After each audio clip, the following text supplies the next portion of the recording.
today I am going to explain the movie Ip Man 4, please like and subscribe if you enjoy this. The movie begins in 1964, Ip Man receives some distressing news about his health, as he is diagnosed with rapidly spreading cancer and advised to quit smoking. Meanwhile, a man named Billy comes to Ip Man's martial arts school and, after a scuffle with one of Ip Man's students, offers him a ticket and invitation to Bruce Lee's karate event in San Francisco. However, Ip Man declines the offer and tells Billy to inform Bruce that he cannot make it. Later, Ip Man's son, Ip Ching, gets into trouble at school and is expelled, prompting the principal to suggest sending him abroad to study. That night, Ip Man packs his bags for an unexpected trip to America to find a school for Ip Ching.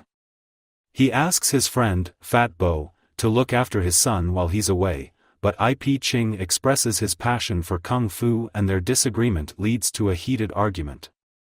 Ip Man arrives in America the next day, where he is picked up by Liang Zhen and driven to meet Chairman Wan. Ip Man and Liang Zhen visit Chairman Wan's office, where Ip Man reunites with his old friend, Master Law.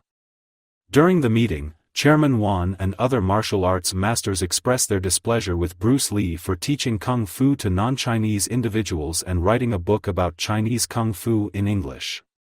They are disappointed in Ip Man for supporting Bruce, and as a result, Chairman Wan refuses to provide him with a recommendation letter.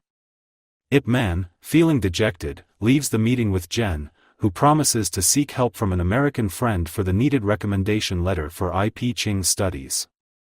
Later, Ip Man makes a call to Hong Kong, speaking with Fat Bo, but his son, Ip Ching, refuses to speak to him. The next day, Zhen takes Ip Man to meet his American friend, Mr. Wright, who steps outside to discuss matters, leaving Ip Man alone in the office. Mr. Wright declines to give Ip Man the recommendation letter, expressing concerns about not knowing him well and fearing that he might be an illegal Chinese immigrant or fugitive. Ip Man remains optimistic, assuring Zhen that they'll figure something out, and goes to watch Bruce Lee's karate tournament that evening.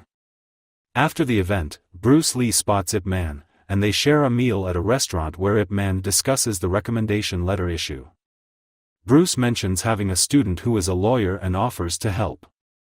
They're joined by Bruce's students, including Hartman Wu, a Marine sergeant interested in incorporating Chinese Kung Fu into their combat training. Some American karate fighters provoke a fight, which Bruce takes outside and wins. The following day, Bruce's student writes the recommendation letter for Ip Man, who takes it to the school where he hopes Ip Ching can study. However, he must wait for the principal, who is currently in a meeting. Wan's daughter, Yona, becomes the leader of the cheerleading club against the wishes of some club members, as the decision is made by the teacher. Ip Man meets with the school principal, who explains that the letter he submitted can only serve as a referral, and he'll still need a letter from the Chinese benevolent organization or a $10,000 donation to the school.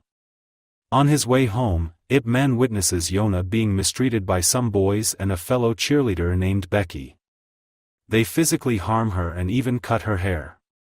Ip Man intervenes, reprimands the boys, and escorts Yona to her home. However, when they arrive, Yona's father slaps her for getting into a fight, despite her explanation that she was bullied and had her hair forcibly cut. Ip Man tries to reason with Wan, but Wan insists that Ip Man doesn't understand the situation because he doesn't live in America and is unaware of the right course of action. Wan confronts Ip Man, accusing him of using his daughter to gain the recommendation letter and challenges him to a fight. They begin fighting but are interrupted by an earthquake. After the tremor subsides, Wan suggests they settle the matter at the upcoming Mid-Autumn Festival, but Ip Man declines, revealing that he brought Yona home to protect her, not to obtain the letter. Meanwhile, on the Marine base, Hartman Wu proposes the idea of learning Chinese Kung Fu to improve their combat skills to his gunnery sergeant, Barton Geddes, who is racist and dismissive. Geddes challenges Wu to fight their karate sensei, Colin Frater, and agrees to consider Wu's idea if he wins the match. Colin wins the fight, and as a result, Geddes punishes all the Chinese individuals on the base for Hartman's actions. Yona tries to help Ip Man by bringing a forged recommendation letter to his hotel room, but Ip Man realizes it's fake and tears it up, cautioning her about her father's potential disappointment.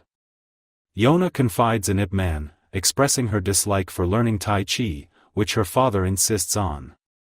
Ip Man suggests she perform what she loves, cheerleading, at the upcoming Mid-Autumn Festival instead.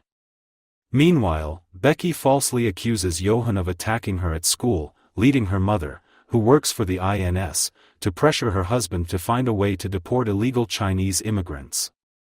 Wu successfully convinces his commandant to incorporate Kung Fu into military combat training and is granted permission to film the Mid-Autumn Festival for research. Ip Man arrives at the festival, declining Yona's offer to save him a seat with the other masters, insisting he'll stand, and encouraging her to perform her dance. During the festival, INS agents apprehend Wan from his home for questioning.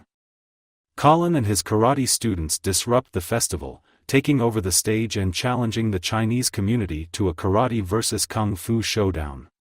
Despite several masters being defeated, Ip Man ultimately defeats Colin, injuring him severely. Yona learns about her father's situation and, accompanied by Ip Man and Master Law, heads to the INS office. At the office, Andrew Walter, Becky's father, accuses Wan of providing recommendation letters to Chinese individuals using illegal identities, making him an accomplice. Billy offers to help, but he can't do much, and he warns them not to visit the CBA that night, as the INS plans to arrest everyone there.